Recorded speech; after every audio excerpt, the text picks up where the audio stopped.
بسم اللہ الرحمن الرحیم وأما المشكل فهو ما ازداد خفاء على الخفي كأنه بعدما خفي على السامع حقيقته دخل في أشكاله وأمثاله حتى لا ينال المراد إلا بالطلب ثم بالتأمل حتى يتميز عن أمثاله۔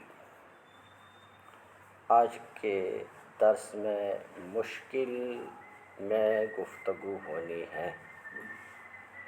مشکل پڑھ چکے، میں بتا چکا کہ لفظ کی معنی کے ظہور کے اعتبار سے 4 قسمیں ہیں: ظاہر، نص، مفسر، محکم۔ اسی طریقے سے معنی اور مراد کے خفا کے اعتبار سے بھی 4 قسمیں ہیں، اور وہ کیا ہے؟ خفی، مشکل، مجمل، متشابہ۔ خفی کی تفصیل گزر چکی ہے، آج آپ کو مشکل سمجھنا ہے۔ اصولیین جسے مشکل کہتے ہیں وہ کس چیز کا نام ہے؟ تو سنو، خفی کے بارے میں سن چکے کہ خفی وہ کلام ہے، خفی وہ نظم ہے، خفی وہ لفظ ہے جس کے مراد میں پوشیدگی اور ابہام ہو، جس کے مراد میں پوشیدگی اور ابہام ہو۔ باقی تفصیل تو گزر چکی۔ تو خفی میں دیکھ چکے کہ خفی اس کلام کو بولا جاتا ہے، اس لفظ کو بولا جاتا ہے جس کے مراد میں خفا اور پوشیدگی ہوتی ہے، جس کے معنی مراد میں خفا اور پوشیدگی، سمجھ رہے؟ مشکل بھی اس کلام کو کہتے ہیں جس کے معنی مراد میں خفا اور پوشیدگی ہوتی ہے۔ تو بولو دونوں میں خفا ہے تو فرق کیا ہے؟ تو فرق یہ ہے، دونوں میں خفا ہوتا ہے، بات سمجھ رہے ہیں، لیکن مشکل کے اندر معنی مراد میں خفا، معنی مراد کی پوشیدگی، معنی مراد میں ابہام کا ہونا زیادہ ہوتا ہے خفی کے بنسبت۔ کچھ بات سمجھ میں آئی؟ تو اب ہم مشکل کی تعریف یوں کر سکتے ہیں کہ مشکل وہ لفظ ہے، مشکل وہ کلام ہے، بات سمجھ رہے ہیں، جس کے معنی مراد میں خفی سے زیادہ خفا اور پوشیدگی ہو، خفی سے زیادہ خفا اور پوشیدگی۔ تو خفا کا حکم تو تم سن چکے کہ اس کا حکم ہے کہ طلب کا وجوب، یعنی لفظ کے معنی اور محتملات کو تلاش کرنا، ایسا کرنے سے اس کی پوشیدگی دور ہو جائے گی، یہ بات گزر چکی۔ مشکل میں صرف لفظ کے معنی اور محتملات کو تلاش کرنے سے، سمجھ رہے ہو، معنی مراد کا خفا ختم نہیں ہوگا، سمجھ رہے ہیں، خفا ختم نہیں ہوگا، دوسرے لفظ میں معنی مراد واضح اور ظاہر نہیں ہو سکے گا، صرف لفظ کے معنی اور اس کے محتملات کے تلاش کر لینے سے ایسا نہیں ہوگا، بلکہ اس کے بعد اور ایک کام کرنا ہوگا، تبھی معنی مراد واضح اور ظاہر ہو سکے گا، تبھی خفا ختم ہو سکے گا۔ تو پہلا کام تو یہ کرنا ہے کہ لفظ کے معنی کیا ہے اسے تلاش کرنا، کہ اس لفظ کا یہ معنی ہے، یہ معنی ہے، یہ معنی ہے، یا اس لفظ میں یہ احتمال ہے، یہ احتمال، یعنی اس بات کی گنجائش ہے، اس بات کی گنجائش ہے، سمجھ رہے ہو کہ نہیں؟ تو پہلا کام جو کرنے کا ہے یہاں، وہ لفظ کے معنی اور محتملات کو تلاش کرنا، سمجھ رہے ہیں؟ ایک بات سمجھ گئے؟ پھر تأمل کرنا، پھر غور کرنا کہ یہاں اس جملے میں، اس کلام میں، سمجھ رہے ہو کہ نہیں، اس نص میں، اس آیت میں، سمجھ رہے ہو، کون سا معنی مراد ہے؟ اب بولو یہ کیسے تأمل کریں گے؟ سیاق و سباق کو دیکھتے ہوئے، کلام کے آگے پیچھے کو دیکھتے ہوئے تأمل کرنا کہ ٹھیک ہے اس لفظ میں ان باتوں کا احتمالات ہے، اس کے یہ بھی معنی ہے، یہ بھی معنی ہے، یہ بھی معنی ہے، سن رہے ہو؟ مگر سیاق و سباق کو دیکھتے ہوئے کہ سیاق و سباق کی روشنی میں غور کرنا کہ یہاں پر ان معنی میں سے کون سا معنی مراد ہے۔ ایسا کرنے سے مشکل میں جو پوشیدگی ہے وہ پوشیدگی ختم ہوگی اور معنی مراد ظاہر ہوگا اتنا کرنے کے بعد۔ تو ابھی تک جو کچھ بتایا اس کا حاصل یہ ہے، سمجھ میں آ رہی بات؟ جو کچھ بتایا اس کا حاصل یہ ہے کہ مشکل وہ کلام ہے، مشکل وہ لفظ ہے، مشکل جس میں خفی سے زیادہ خفا ہو، جس میں خفی سے زیادہ معنی مراد میں پوشیدگی ہو۔ سمجھ میں بات آئی؟ اب اگر تم پوچھو کیوں بھائی ایسا کیوں ہوتا ہے، اس سے زیادہ کیوں پوشیدگی ہوتی ہے، اس کا نام مشکل بھی رکھا گیا ہے، کیوں اس کا نام مشکل رکھا گیا، زیادہ خفا کیا ہوتا، تو ہم کہیں گے خفا کے بھی درجے ہیں۔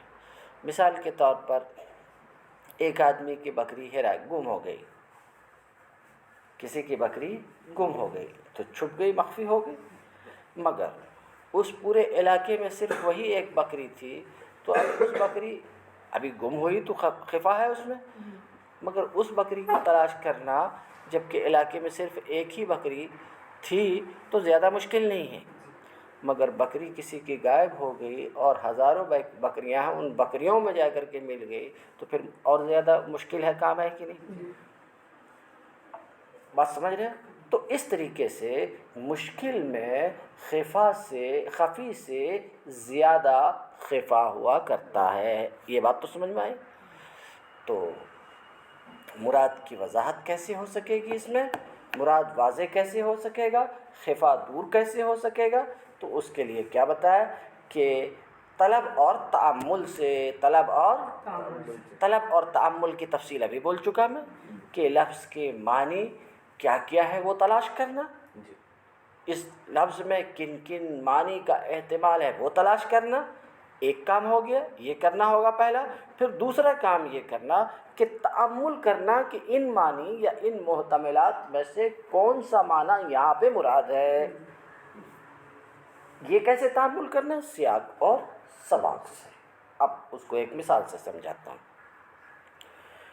کتاب میں ہے النساء حرث لکم فاتوا حرثکم انا شئتم، عورتیں تمہاری کھیتیاں ہیں، فاتوا حرثکم تو تمہیں اجازت ہے اپنے کھیتی میں آنے کی، انا شئتم، انا اس میں ایک لفظ جو انا آ گیا ہے، اس کی وجہ سے یہاں معنی مراد مشکل ہے کہ مراد ہے کیا۔ یہاں پر انا سے کیا مراد ہے یہ مشکل ہے، سمجھ رہے ہیں؟ سنو ذرا دھیان سے سنو۔ انا شئتم کا بھی ترجمہ بھی میں نے کیا، بعد میں کروں گا۔ انا شئتم، یہاں پر انا سے کیا مراد ہے؟ تم کہو گے کہ آپ کا یہ کہنا ہے کہ معنی مراد میں انا سے کیا معنی مراد لیا گیا ہے، اللہ تعالیٰ کی اس سے کیا مراد ہے، اس میں خفا اور پوشیدگی ہے، تو تم کہو گے کیوں پوشیدگی ہے؟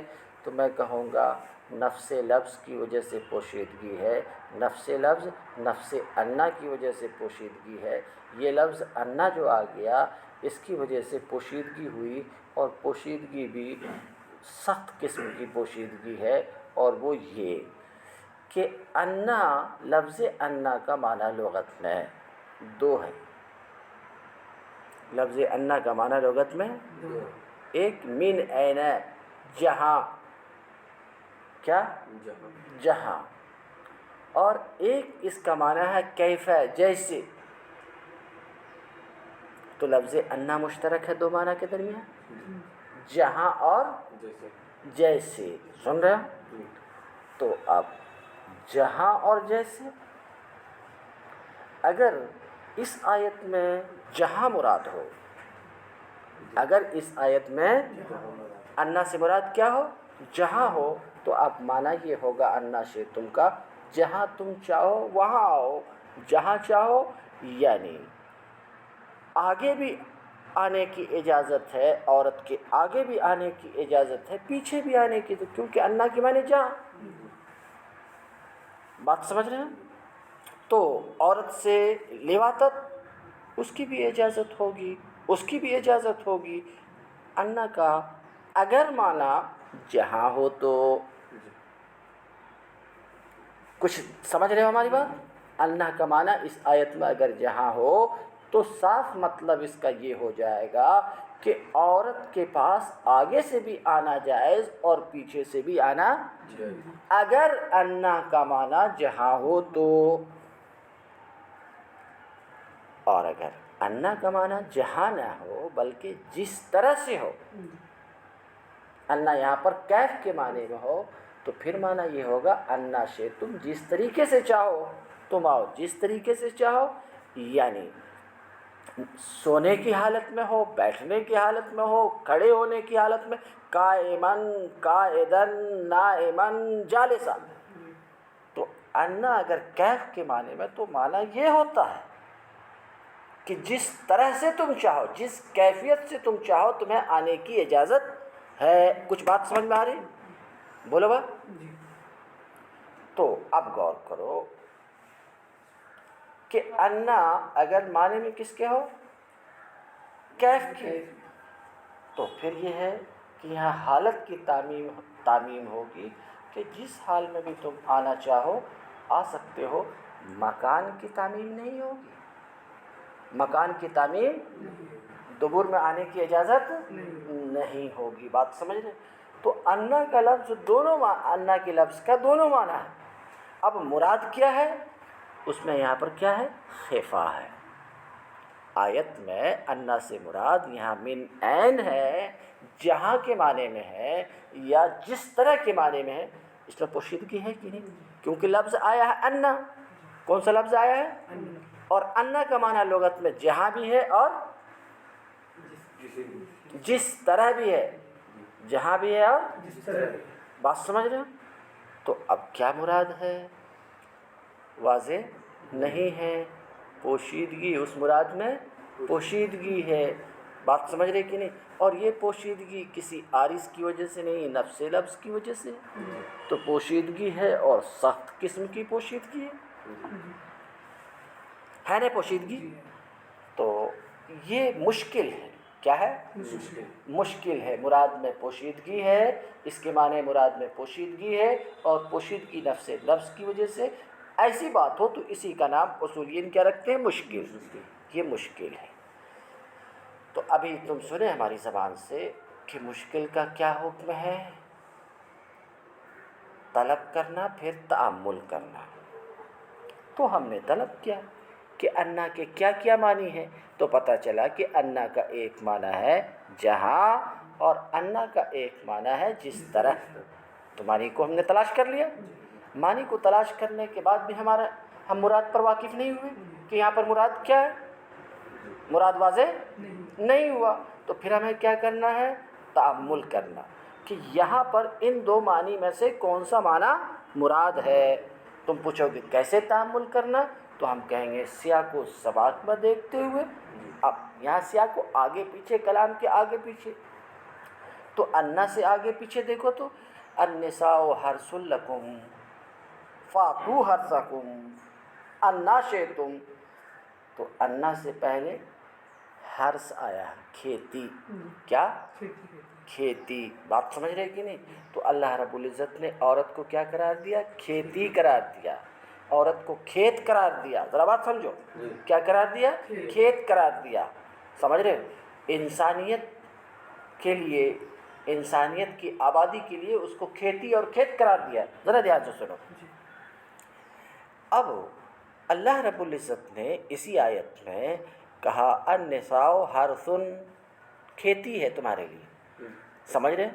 تو اب ہمیں دیکھنا ہے کہ انا سے کیا مراد ہے یہاں پر، جس طرح ہے یا جہاں ہے، تو ہم کہیں گے یہ حرثن کا لفظ دلیل ہے کہ انا جہاں کے معنی میں نہیں ہو سکتا، کیونکہ جہاں کے معنی میں ہونے کا مطلب یہ ہے کہ قبل اور دبر دونوں میں آنا جائز ہو، حالانکہ دبر کھیتی کی جگہ نہیں ہے۔ تو یہ یہ حرص کا لفظ دلیل ہے، حرص کا لفظ دلیل ہے، حرص کا لفظ بتا رہا ہے کہ آیت میں انا جہاں کے معنی میں نہیں ہے، بلکہ جس طرح کے معنی میں ہے، جس طرح کے معنی میں ہے۔ لہٰذا کسی کا اس آیت سے استدلال کرنا اس بات پر کہ پیچھے آنا جائز ہے درست نہیں ہے، حرص کی دلیل سے۔ اتنی بات سمجھ میں آئے؟ بیٹھا دیکھو۔ وَأَمَّا الْمُشْكِلُ فَهُوَ مَا ازْدَادَ خِفَاءً عَلَى الْخَفِي۔ رہا مشکل، تو مشکل وہ ہے جس میں خفی سے زیادہ خفا ہوتا ہے۔ مشکل وہ ہے جس میں خفی سے زیادہ خفا ہوتا ہے، گویا کہ سامع پر معنی مراد کے سمجھ رہے ہیں، اس کی حقیقت یعنی اس کا معنی، اس کی حقیقت یعنی لفظ کا معنی، اس کی حقیقت مخفی ہونے کے بعد وہ اپنے ہم شکلوں میں داخل ہو گیا ہے۔ یہ وجہ تسمیہ کی طرف خفی کی تعریف تو سنی، چونکہ اس کا نام مشکل کیوں، تو کہتے ہیں مشکل اس لیے ہے کہ گویا کہ وہ اپنے ہم شکلوں میں چلا گیا۔